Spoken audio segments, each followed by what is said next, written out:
काला साया। यूं तो बनारस घाट अपनी खूबसूरती के लिए बहुत प्रचलित है, पर घाट के किनारे कई राज लिए बैठे हैं। ये कहानी शुरू होती है बनारस के घाट के पास बने ममता निवास से, जहां प्रिया लाल जोड़े में ममता के घर उसकी बहू बनकर आती है। आओ आओ बहू, घर को अपने पैरों से पवित्र करो।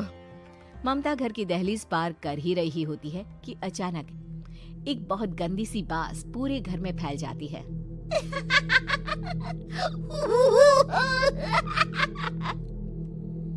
ये बदबू और ये आवाजें, ये कौन हंस रहा है माँ?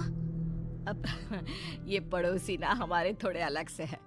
कहाँ हम शाकाहारी और ये मांस मच्छी खाने वाले। छोड़, तू ध्यान मत दे और गृह प्रवेश कर।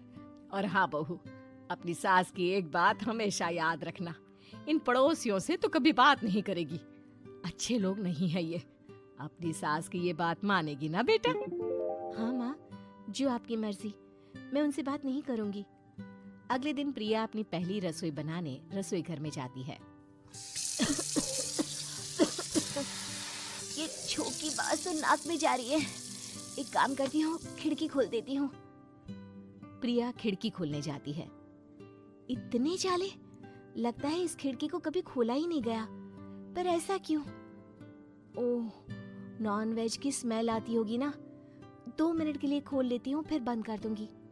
प्रिया खिड़की खोलती है। खिड़की खोलते ही उसकी नजर सामने वाले घर की खिड़की पर पड़ती है, जहाँ एक लड़की खड़ी होती है। हाथों में मेहंदी, लाल रंग की साड़ी, बिल्कुल सजी धजी, मानो प्रिया की तरह ही वो भी नई नवेली बहू हो। वो प्रिया को देखकर मुस्कुराती है। हे भगवान, माँ ने तो इनसे बात करने को मना किया था। प्रिया फौरन ही खिड़की बंद कर देती है और तवे पर चढ़े रोटी की ओर देखने लगती है, पर वहाँ रोटी न होकर मछली पड़ी होती है। ये क्या? पहली ही रसोई में इतनी बड़ी गलती। हे भगवान, अब मैं क्या करूं? प्रिया बहुत डर जाती है और फौरन रसोई की सफाई करने और फिर सभी के लिए खाना बनाने लग जाती है। जब वो सबको खाना परोसती है, सब तो ठीक है, मैं बेकार में चिंता कर रही थी। हे भगवान, ऐसे ही बस अपनी कृपा बनाए रखना। रात के वक्त जब सब सो रहे होते हैं, तब प्रिया को पायल की आवाज सुनाई देती है, जिससे उसकी आंख खुल जाती है। ये पायल की आवाज कहाँ से आ रही है? प्रिया उठकर उस आवाज के पीछे छत की सीढ़ियों तक जाती है। तभी उसे बच्चे के रोने की आवाज आती है। प्रिया छत पर जाती है तो क्या देखती है?